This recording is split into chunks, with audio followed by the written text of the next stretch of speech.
Assalamualaikum warahmatullahi wabarakatuh. Halo semuanya, apa kabar kalian hari ini?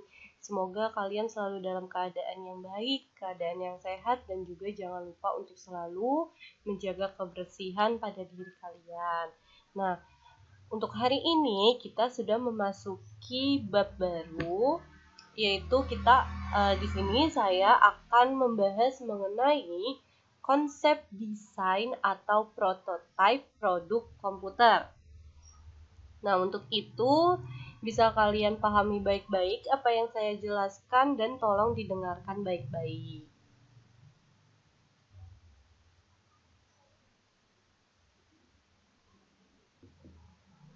Jadi di sini dalam pengertiannya, desain produk adalah suatu proses untuk menciptakan produk terbaru yang nantinya akan dijual perusahaan kepada para konsumennya. Nah, di sini konsep untuk menciptakan desain itu biasanya itu sangat luas, bahkan pengembangan idenya itu biasanya mengarah pada produk yang penting untuk dilakukan.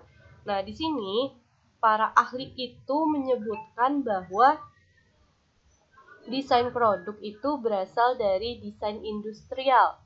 Bahkan desain produk juga dapat disebut dengan desain kemasan. Nah, dalam hal ini secara tidak langsung, desain produk itu diartikan sebagai suatu ide, pengembangan beragam konsep, lalu pengujian, dan juga serta melaksanakan manufaktur maupun jasa. Ada pula di sini yang menyebutkan bahwa pengertian dan manfaat desain produk itu adalah alat manajemen di mana fungsinya untuk menerjemahkan hasil suatu kegiatan penelitian sekaligus pengembangannya sebelum nantinya menjadi sesuatu hal yang nyata dan diproduksi serta menghasilkan laba. Nah, di sini jadi desain produk itu bukan semata-mata hanya membuat desain tanpa memiliki arti, tetapi diharuskan sesuai dengan tatanan standar yang berlaku. Jadi di sini kita membuat desain produk itu sama dengan artinya memiliki arti tersendiri. Nah, di sini selanjutnya apa sih manfaat desain produk? Jadi untuk manfaat desain produk yang pertama itu adalah untuk mempercepat setiap proses pekerjaan. Yang pertama. Nah, di sini sebuah pekerjaan itu memang terkadang pastinya membutuhkan waktu yang tidak sebentar atau agak lama atau mungkin bisa juga prosesnya itu sangat lama. Nah, di sini dengan adanya sebuah desain produk, pekerjaan itu biasanya bisa lebih dipersingkat, terutama jika menggunakan teknologi desain grafis. Lalu yang kedua adalah untuk menyampaikan pesan tersembunyi dalam bentuk grafis. Di sini bisa dilihat dengan desain produk tertentu biasanya memiliki pesan yang tersembunyi. Misalnya di sini adalah dengan tanda, huruf, atau warna dalam desain produk itu sendiri. Namun, di sini itu tidak mudah untuk mendapatkan desain produk yang berkualitas dan dapat menyampaikan pesan yang dimaksud kepada konsumen. Lalu yang ketiga adalah agar produk yang dijual itu menjadi lebih menarik dan unik. Nah, di sini tentunya bila kita nih mempunyai produk yang menarik, yang dapat menarik konsumen, pastinya harga jual produk itu pun ikut meningkat. Nah, tak hanya produk yang didesain dengan teknik khusus, nah di sini juga akan terlihat berbeda dari produk lainnya dan bahkan tampak lebih berkualitas. Nah, di sini tuh karena tidak jarang bahwa beberapa perusahaan itu biasanya sengaja membuat desain produk sesuai dengan tren yang ada, sesuai dengan tren yang lagi disukai oleh para konsumen. Nah, namun juga tetap sesuai dengan kebutuhan konsumen dan masih sesuai dengan biaya produksinya.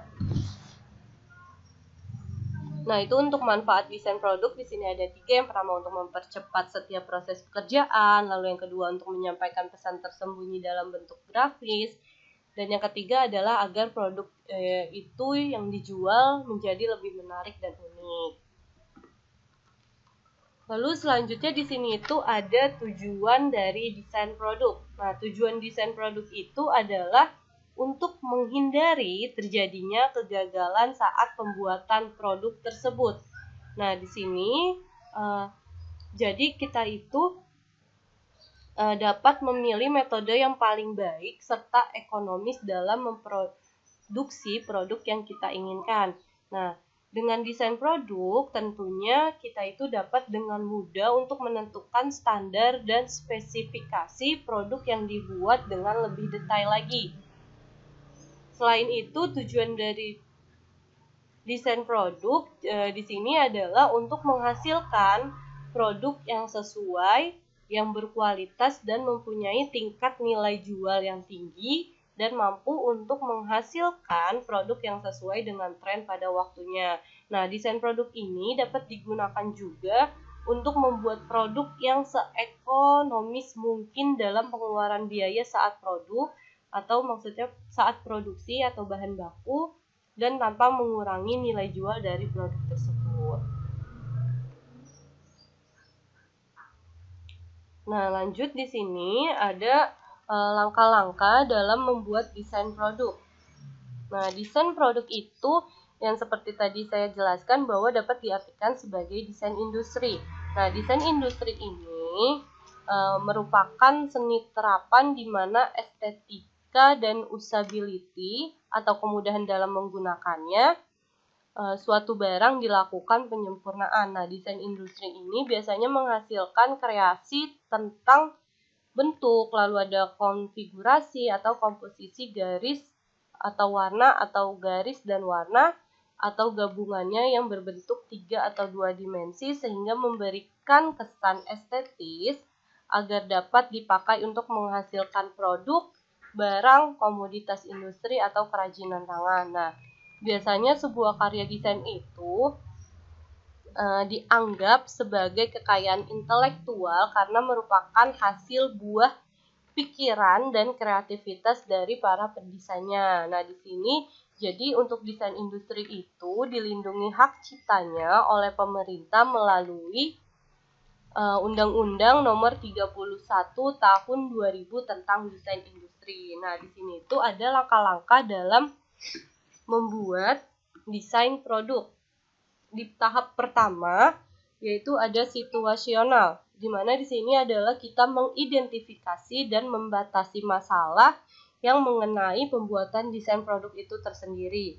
Lalu yang kedua adalah tahap kedua di sini adalah ringkasan rencana. Nah, di sini kita baru untuk spesifikasi dan pernyataan yang diperlukan. Jadi kita menspesifikasikan kira-kira pembuatan desain produknya itu seperti apa. Lalu yang tahap ketiga di sini adalah meneliti dan menyelidiki, di mana kita itu akan menganalisis, terus mengoleksi data-datanya, dan juga kita riset ke pasar kira-kira yang cocok lagi tren desain apa sih yang lagi cocok di kalangan konsumen atau di masyarakat. Nah, kita di sini menganalisis dan kita mencari data-datanya. Kita meriset data-data tersebut.